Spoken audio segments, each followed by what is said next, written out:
मैं छुट्टियों में मौसी के घर आई तो मौसी हर रात मेरी नाक में तेल लगाकर कहती, इससे तुम्हारे सर के बाल लंबे होंगे।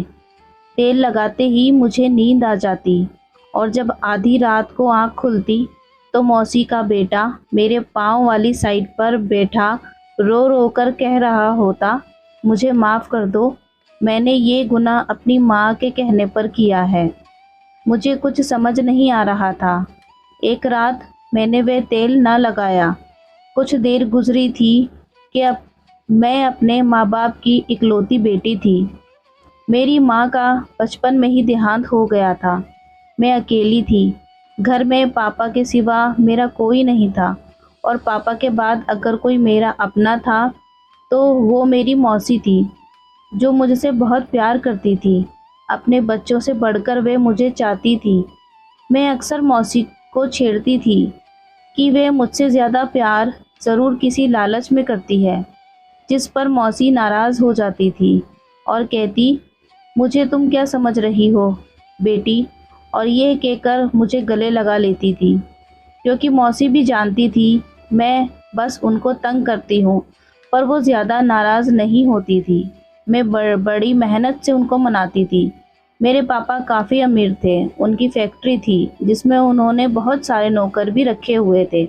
मैं अक्सर छुट्टियों में मौसी के घर जाती थी छुट्टियां गुजारने। अब की बार भी मैंने अपने पापा से ज़िद बांधी थी कि मैं इस बार भी छुट्टियां गुजारने मौसी के घर जाऊंगी, मगर पापा नहीं मान रहे थे। मैंने हर मुमकिन कोशिश कर ली पापा को मनाने की, मगर वह थे कि मान ही नहीं रहे थे। मुझे समझ नहीं आ रहा था कि पापा ऐसा क्यों कह रहे हैं। पहले तो वो मेरी हर थोड़ी सी जिद पर भी मान जाते थे, अब तो वे मौसी का नाम लेते हुए ही मुझ पर गुस्सा करना शुरू कर देते थे। मैंने ज़्यादा जिद की तो कहने लगे, बस खामोश रहो। मैंने कहा कि तुम इस दफ़ा कहीं नहीं जाओगी। अब मैं तुम्हारे मुंह से मौसी का नाम ना सुनूं। ये ना हो कि अब की बार मुझे तुम्हें समझाने के लिए कोई और तरीका अपनाना पड़े। पापा मेरी जिद पर अचानक ही भड़क उठे। मैं बहुत गौर से अपने पापा की सूरत देख रही थी। आखिर ऐसा भी क्या हो गया था जो पापा गुस्से में आ गए थे। उनकी बातों से ऐसा लग रहा था जैसे मैंने मौसी के घर जाने की बात ना की हो, बल्कि कोई गुनाह कर बैठी हूँ। मुझे उनके बर्ताव की वजह समझ में नहीं आ रही थी, इसलिए मैंने वजह जानने के लिए पापा से पूछा, पापा इसमें ज़िद की क्या बात है? मुझे जाना है, हर बार जाती हूँ ना। अब की बार ऐसा क्या है जो आप वहाँ का नाम लेने पर नाराज़गी दिखा रहे हैं? मैं भी पापा के इनकार पर उनके सामने डटकर खड़ी हो गई। मैं इकलौती थी, इसलिए पापा मुझे कुछ नहीं कह सकते थे और मैं भी उनका बहुत फ़ायदा उठाती थी। अब भी मैं ऐसे ही कर रही थी। असल में हमारे पास हर किस्म के ऐशो आराम थे, लेकिन मुझे मौसी के इस छोटे से घर में मज़ा आता था। वहाँ मेरा वक्त अच्छा गुजरता था। तुम बात नहीं समझ रही हो। पहले की बात कुछ और थी, अब की बात और है। बाबा ने मुझे जिद पर अड़े देखा तो गुस्से की बजाय नरमी से समझाना चाहते थे। अच्छा मुझे भी तो बताएं, पहले मैं और अब में क्या फ़र्क है?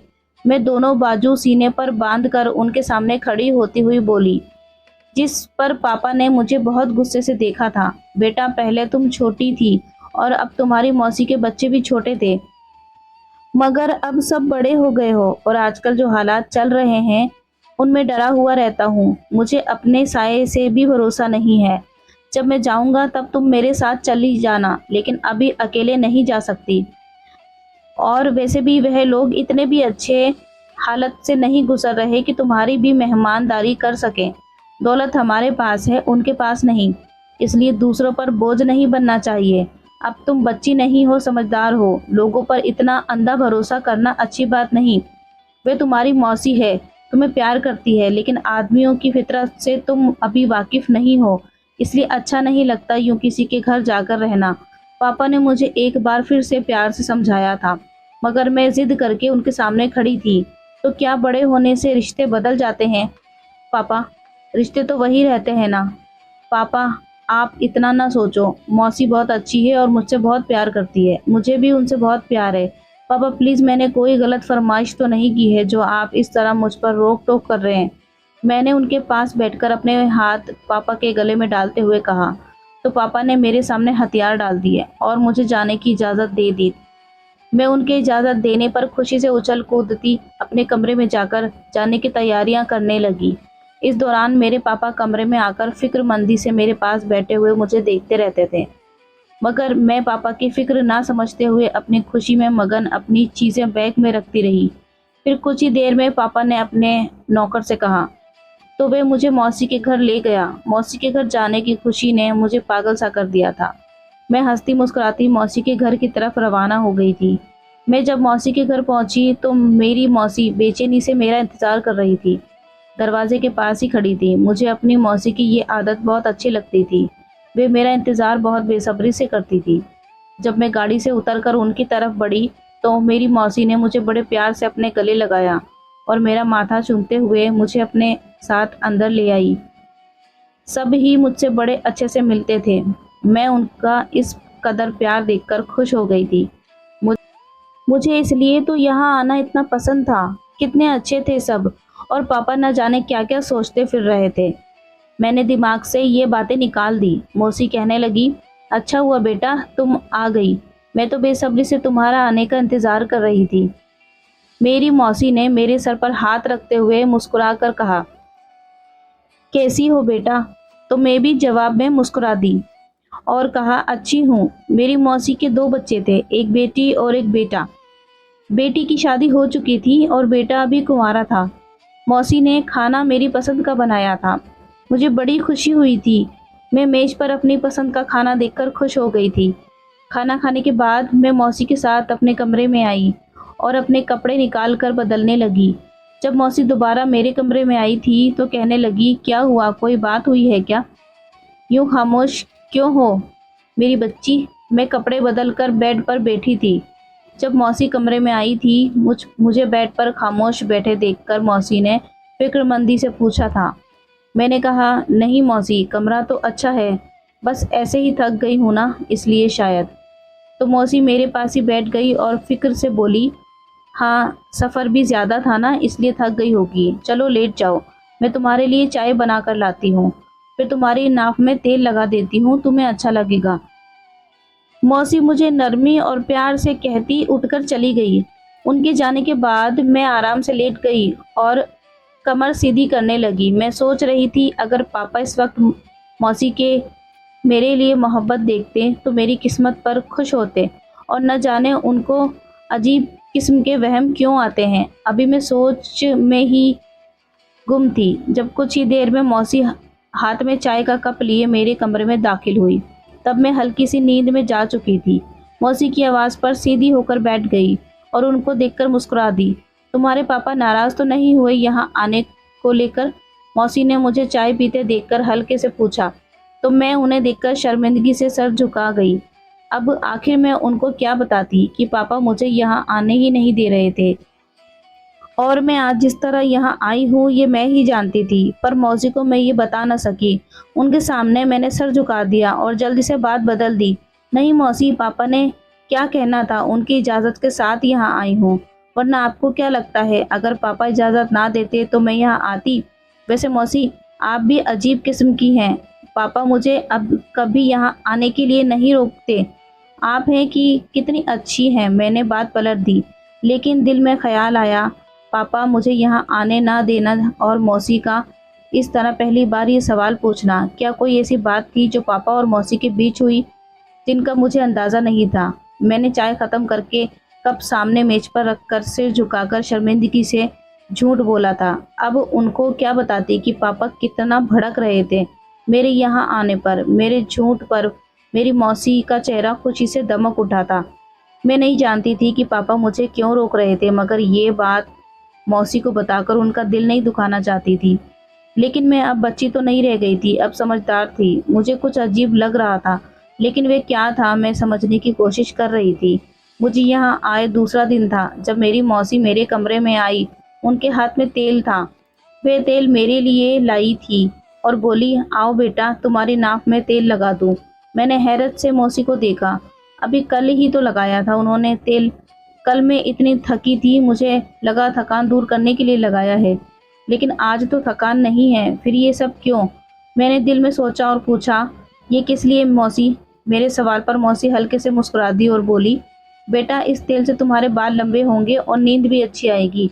मैं खामोशी से मौसी के सामने लेट गई और मौसी ने तेल लगा दिया। इसके बाद मैं जल्दी ही नींद की वादियों में जा चुकी थी। अब ऐसा रोज होने लगा था। तेल लगाते ही मैं गहरी नींद में डूब जाती और मुझे कोई होश न रहता। सिलसिला काफी रात तक चलता रहता। अब मौसी रोज रात को मेरी नाक में तेल लगाती, लेकिन अभी बात यह थी कि रात में जब मेरी आंख खुलती तो मेरे पाँव वाली साइड पर मौसी का बेटा बैठा होता और रो रो कर मुझसे माफ़ी मांग रहा होता था। मैं एक रोज़ तो उसे देखकर हैरान हो गई थी, लेकिन वह डरा हुआ था, इसलिए मैंने पहले तो इस बात को ज़्यादा गौर नहीं किया। मगर जब हर रोज़ रात को ऐसा होने लगा तो मेरा माथा दर्द से फटने लगा। मेरे दिल में एक खौफ सा बैठ गया था। मुझे अपनी इज्जत की फिक्र पड़ गई थी। इसलिए भी जब मैं होश में आई तो मौसी का बेटा, मुझे माफ़ कर दो, ये सब मैंने अपनी माँ के कहने पर किया है। ये सब करना नहीं चाहता था। मुझे समझ नहीं आ रहा था आखिर उसकी इस बात का क्या मतलब है। ये बातें मेरे दिमाग में जैसे चिपक सी गई थी। सुबह जब मैं उठी तो मेरा सर दर्द कर रहा था। मुझे समझ नहीं आ रहा था कि मेरे साथ क्या हुआ। सोच सोच कर जब थक गई तो अपना सर पकड़ लिया। अब मुझे पापा की सभी बातों की समझ आने लगी थी।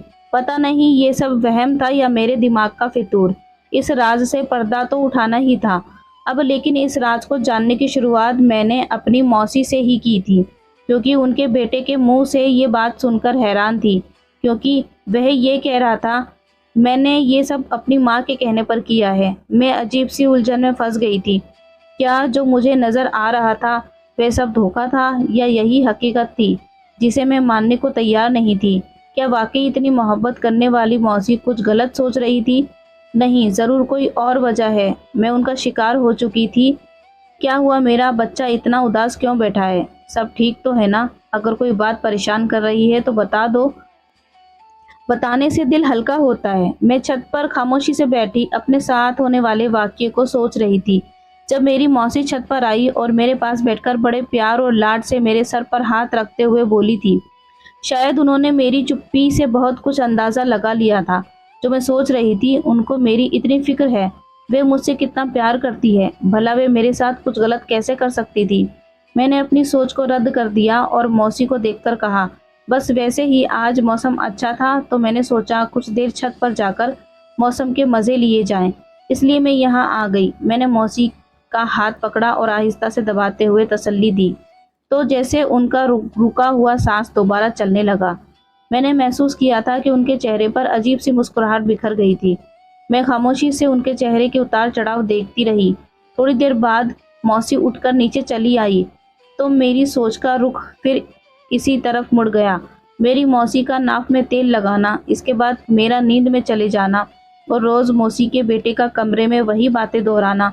मैं पागल होने को थी।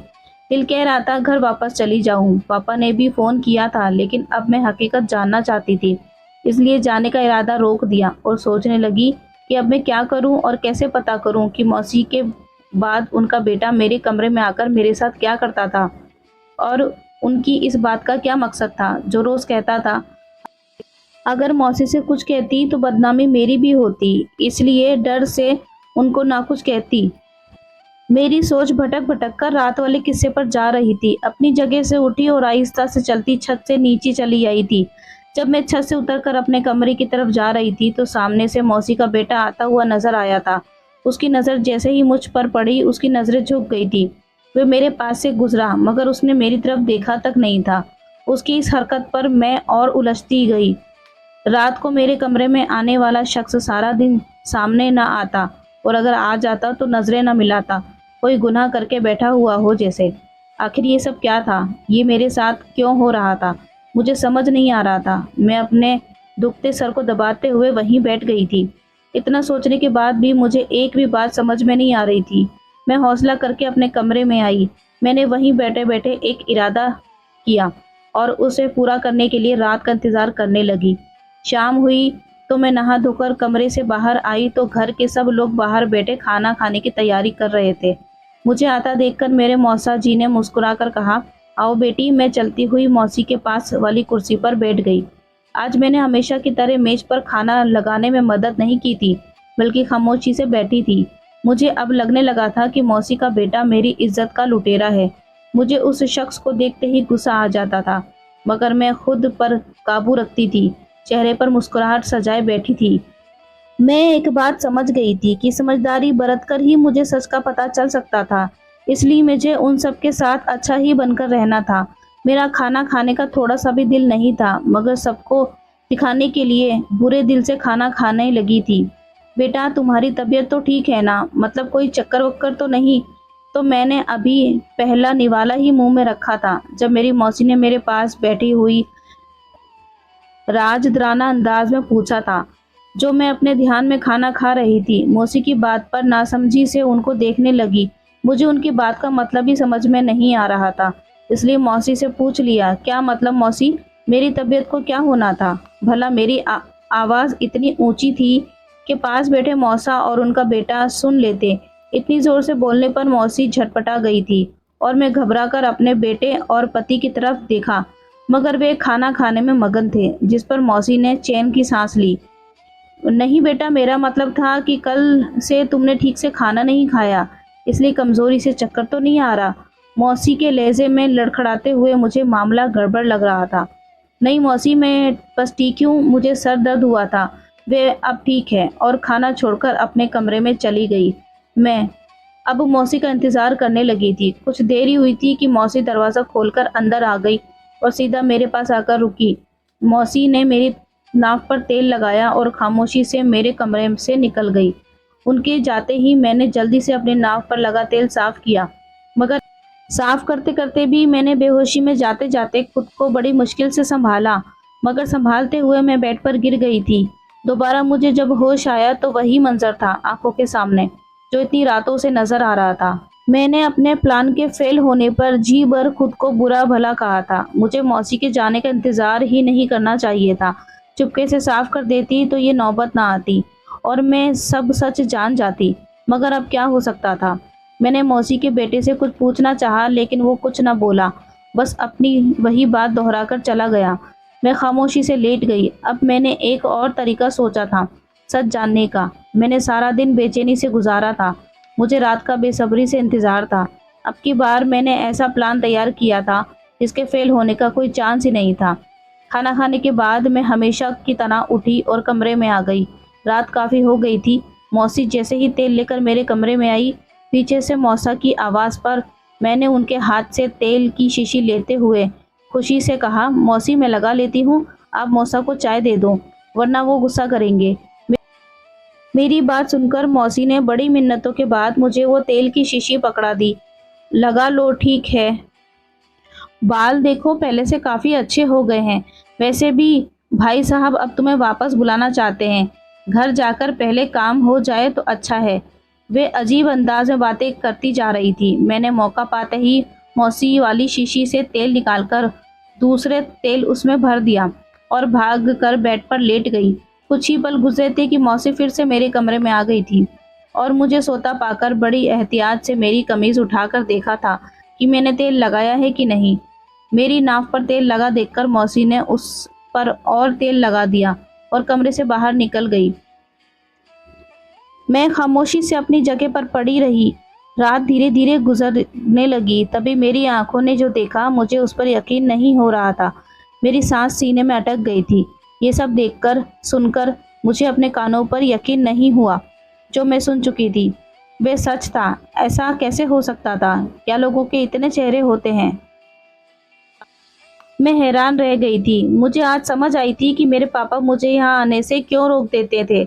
मेरे जहन में पापा की सारी बातें गूंज रही थी। उनके चेहरे की शिकायत और परेशानी मुझे अब समझ आई तो शर्म से सर न उठा पा रही थी। मैं उनको कितने बड़े इम्तिहान में डाल कर आई थी। यहाँ आकर मौसी इस कमरे में अपने बेटे को लेकर आई थी। देखो बेटा, तुम रोज़ यहाँ इसके साथ होते हो, तो अब तक ये पेट से क्यों नहीं हुई? मुझ में अब सब्र नहीं रहा। जल्द तुम अपना काम पूरा करो ताकि इसकी शादी तुमसे करवा कर वह दौलत हासिल कर सकूं जिस पर उसका बाप और ये अकेली हक जमा कर बैठी हुई है। मेरी बहन के मरने के बाद उनके बाप को होना चाहिए था कि उसके हिस्से की जायदाद मुझे देते, लेकिन नहीं, क्योंकि अब वह सीधी उंगली से घी नहीं निकलेगा तो उंगली टेढ़ी ही करनी पड़ेगी। वे मक्कार मुस्कुराहट सजाकर बोलती, कमरा बाहर से बंद करके जा चुकी थी। मैं झट से उठ बैठी थी। मुझे यूं उठता देख अमन को पता लग गया था कि मैं सच जान चुकी थी, इसलिए उसने भी खामोशी से सर झुकाकर मुझे सच सच बता दिया कि ये सब उसकी माँ ने करने को कहा था। उसने कसम खाकर कहा था कि उसने आज तक मुझे हाथ तक ना लगाया था। वह तो बस अपनी माँ की वजह से यहाँ रात गुजार कर चला जाता था, इसलिए मेरी इज्जत महफूज रही थी। इसका मतलब साफ था कि पापा को पहले से ही मौसी की नीयत में खोट नजर आती थी, इसलिए वे मुझे यहाँ आने ना देते थे। मेरे यहाँ आने के बाद पापा को एक मीटिंग की वजह से दूसरे शहर जाना पड़ा था, इसलिए वे मुझे फ़ोन ज़रूर करते थे। आज मेरा खून के रिश्तों पर से यकीन उठ गया था। मुझे खुद से नफरत होने लगी थी। कैसी औरत के लिए अपनी जान से प्यारे पापा से लड़ती थी, जिद करती थी। वे मुझे मना करते रहते और मैं बेवकूफ़ों की तरह उनसे जिद करती थी और उन्हीं लालची लोगों के पास चली आई जिनके लालच का निशाना बनने के लिए ऊपर वाले ने मेरी इज्जत महफूज रखी थी। वरना एक अकेले मर्द के साथ एक कमरे में मैं महफूज रह सकती थी। मुझे अपनी मौसी से नफरत हो रही थी। वो इस कदर घटिया हो सकती है मैं सोच भी नहीं सकती थी। उनको ज़रा एहसास न हुआ कि उनकी भी एक बेटी है, वे खुद एक औरत है। ये सब कैसे कर सकती थी? उन्होंने अपने चेहरे पर अच्छाई का नकाब डाल रखा था जो कि अब उठ चुका था। मैं उसकी बातें सुन रही थी, वो सच बता रहा था। मैंने हमेशा माँ की बातें सुनी मगर उस पर कभी भी अमल नहीं किया, इसलिए मैं उनके मजबूर करने पर भी तुम्हारे साथ कुछ गलत नहीं कर सका। मुझे माफ़ कर देना, मैं ऐसा नहीं करना चाहता था और ऐसा कर भी नहीं सकता था क्योंकि मैं तुमसे सच्ची मोहब्बत करता हूँ, लेकिन मैं तुमसे शादी नहीं कर सकता। अगर ऐसा हुआ तो माँ का प्लान कामयाब हो जाएगा। तुम शादी कर लो अपने जैसे किसी अमीर और अच्छे लड़के से। वे रुका नहीं था बल्कि कमरे से निकल गया था। उसके जाते ही मुझे बाहर से सरगोशी में बातें करने की आवाज़ सुनाई दी। मैं जल्दी से उठकर दरवाजे के पास गई ताकि उनकी बातें सुन सकूं। न जाने और कितने राज खुलने बाकी थे। मैं सुन सी हो चुकी थी। रिश्तों का बहुत ही भयानक रूप मेरे सामने आया था। तुम कहीं हमें बेवकूफ़ तो नहीं बना रहे? इतने दिन हो गए तुम्हें उसके पास जाते हुए, अभी तक वो पेट से क्यों नहीं हुई? ये आवाज़ मेरे मौसा की थी, जो वक्त मुझे बेटी बेटी कहते हुए थकते ना थे। उनके मुंह से ऐसी बातें सुनकर मेरे पैरों तले ज़मीन निकल गई थी। मेरे बाप जैसे मौसा किसी कदर गंदे जहनियत के थे। मेरा तो सर चकरा रहा था। तुम्हारी आसानी के लिए इस लड़की की नाव में बेहोशी की दवा मिलाकर लगाती थी ताकि तुम्हारा काम आसान हो जाए, मगर अफसोस तुम फिर भी इतनी देर कर रहे हो। मेरे मौसा मुसलसल अपने बेटे को बातें सुनाते जा रहे थे और वे सर झुकाकर खामोशी से सब सुनता जा रहा था। हम ये सब तुम्हारे भले के लिए कर रहे थे कि इस लड़की की सारी जायदाद बाद में तुम्हारे ही काम आएगी। पागल इंसान, कुछ करो, जल्दी काम खत्म करो, इतनी जायदाद और फैक्ट्रियों के मालिक बन जाओगे। लड़की इसे हाथ से न जाने दो। मगर अब मैं दरवाजे के पास से हट कर बैठ गई थी। कुछ देर ऐसे ही बैठी रही, फिर मैंने अपने पापा को फ़ोन मिलाया और अगले ही पल में पापा ने फ़ोन उठा लिया। फ़ोन उठाते ही मैंने एक एक बात पापा को बता दी और आखिर में मैंने मौसी के बेटे की तारीफ भी की। उसने अपनी माँ की बात सुनते हुए भी मुझे नुकसान नहीं पहुँचाया था। पापा मेरी सारी बातें सुनते ही गुस्से से बरस पड़े और मैं खामोशी से उनकी सारी बातें सुन रही थी, क्योंकि इस बार मेरी गलती थी। मुझे अपने पापा की बात मान लेनी चाहिए थी। कुछ देर में ही पापा मेरी मौसी के घर पहुंच गए। उन्होंने जी भर कर मेरी मौसी की बेइज्जती की थी। मैंने अमन का साथ दिया था, लेकिन पापा को ये रिश्ता मंजूर नहीं था और पापा ने मेरी शादी कहीं और कर दी। अगर मौसी लालच ना करती तो शायद मेरी शादी अमन से हो सकती थी। अब मुझे समझ में आया था कि मौसी ने कितने घाटे का सौदा किया था। आई होप ये वीडियो आपको पसंद आई होगी। ऐसी और वीडियो देखने के लिए हमारे चैनल को सब्सक्राइब करें और वीडियो को लाइक करें। Thanks for watching.